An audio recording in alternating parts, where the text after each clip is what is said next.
think it's amazing. I think Matthew has set up a universe in which anything goes. He says himself, no one ever really dies in Kingsman. And I just think it's got a real originality and uniqueness to it. And I'm just very glad that my old friend and mentor is back in action. Colin has remained a really good friend, and I'm just very glad to be back with him. Yeah. I think he's a little bit more grown up. I don't think he's the finished article yet, but I think he's someone who is still very honourable, very well-meaning, but ultimately still a work in progress and still forming. So he still makes mistakes. Still, is still kind of trying to figure out exactly who he is, which is great. And then if we do a third one, then I'll be like Harry Hart and be a full badass. It was months of work, incredibly physical. I think I have something like 5 big action sequences, and that's just me. So yeah, there was a lot of work that went into learning and making them look good.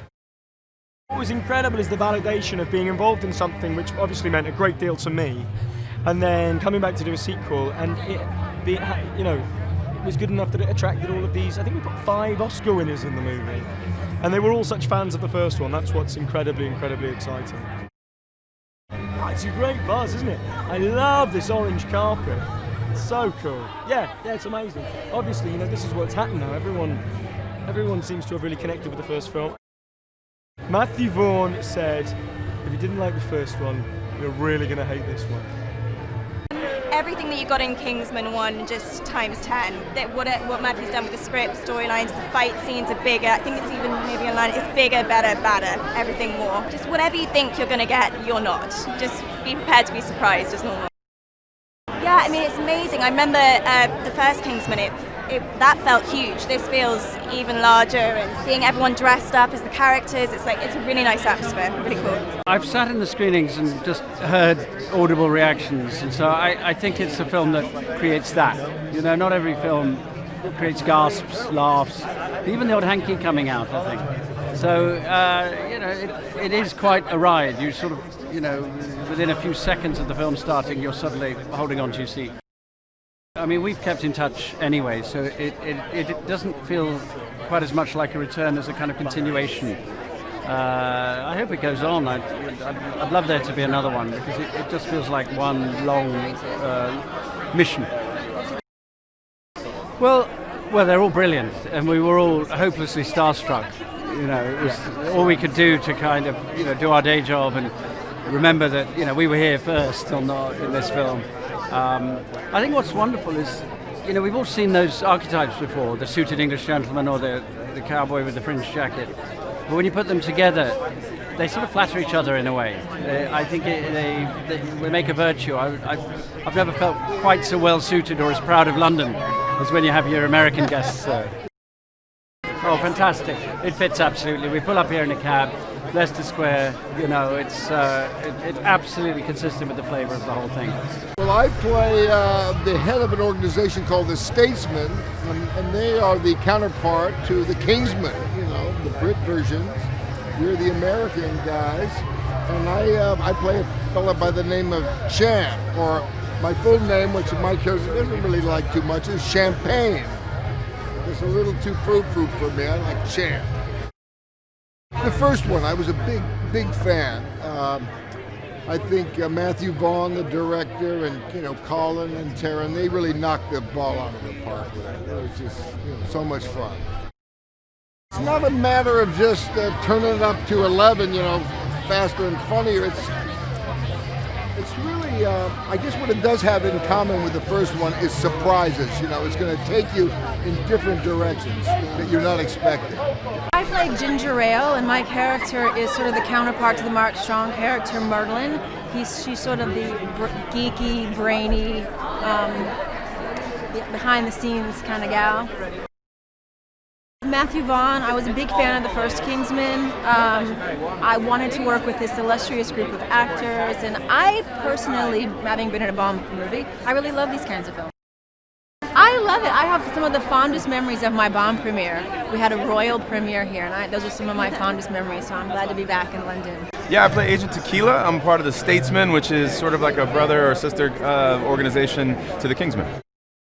It's tough to make like something that's completely original, and that's what Matthew Vaughn did. I mean, and these guys, Taron was a complete unknown, and he just was Eggsy, and I was just like a fanboy, and I just wanted to do any part. They could have asked me to play, you know, bartender number 2, and I'd have done it.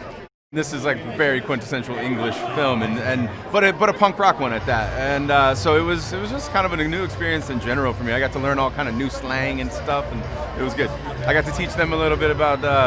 I don't even think most Americans are going to understand what I say in this movie, because we went very, very, very deep south in some of the euphemisms that I use. It's like they took hot sauce and crystal meth and poured it on what they made on the first film, and that's what you're going to get in this one.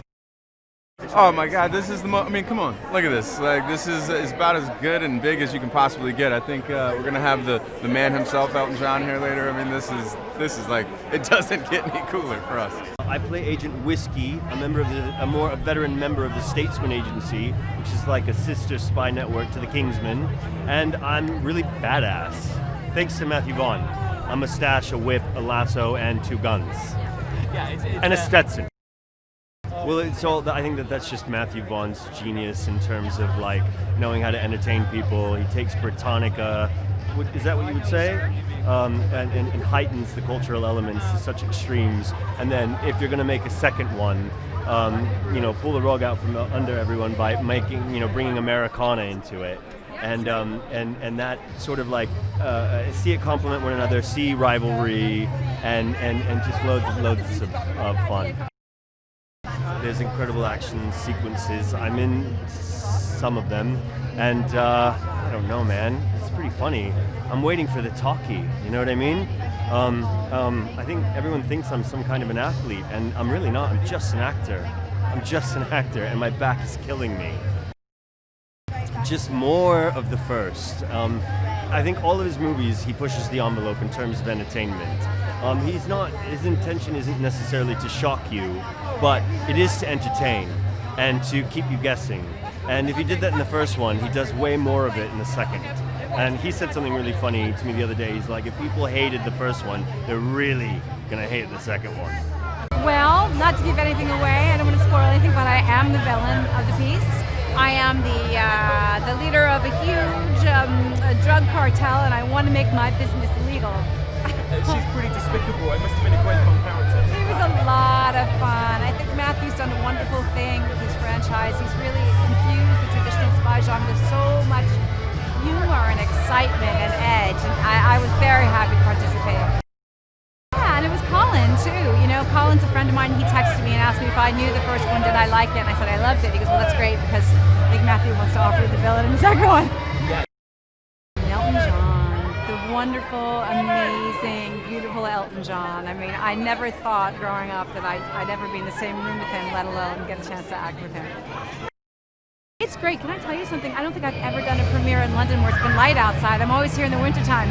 So it's kind of great to be here in Leicester Square when it's still light. It's Kingsman, isn't it? So, you know, obviously the script, you know, brilliant. All the ideas are great. Matthew Vaughn's brilliant. The cast's amazing. Taron, Channing Tatum. Just, yeah. And that, obviously the first film was unbelievable. So, yeah, when I got the phone call and Matthew wanted to meet me in London for it, it was just like I kind of put the phone down and I was like, wow, did that just happen? And yeah, just came up to London, met with Matthew, discussed the part, and before I knew it, I was getting a fitting for my Kingsman suit. Laughs, action, yeah, just a lot of fun, I think. Charlie is a little bit bitter, a little bit angry that he didn't get into Kingsman, and Julianne Moore's character Poppy, she kind of gives him the opportunity to wreak revenge. Since I have been watching films, I have been watching her. She's been in the first films that I ever watched. So to get to watch them when they're at the peak of their craft, which is what they are, it's like a masterclass, you know, it's amazing. If they like the first one, they're going to love this. It's just continuation of the first movie, all the characters are back, going on new journeys, and it's a sequel that is worth watching and worth making. Hey, Vale here with an added bonus to this video.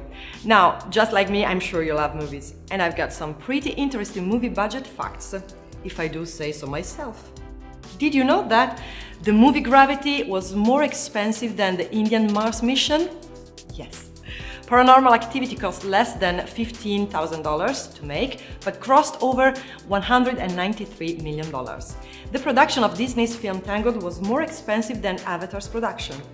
Best Picture Oscar winner Moonlight was made for only $1.5 million. There hasn't been a Best Picture winner with a budget that low since Rocky. Napoleon Dynamite had a budget of only $400,000 and John Heder was paid only $1,000 for his role as Napoleon. Pirates of the Caribbean on Stranger Tides officially holds the record for the most expensive movie ever made with a budget of $378.5 million. Okay, so if you want to watch more videos like this, hit the subscribe button and ring the notification bell so you receive the videos the moment they are online. Bye bye!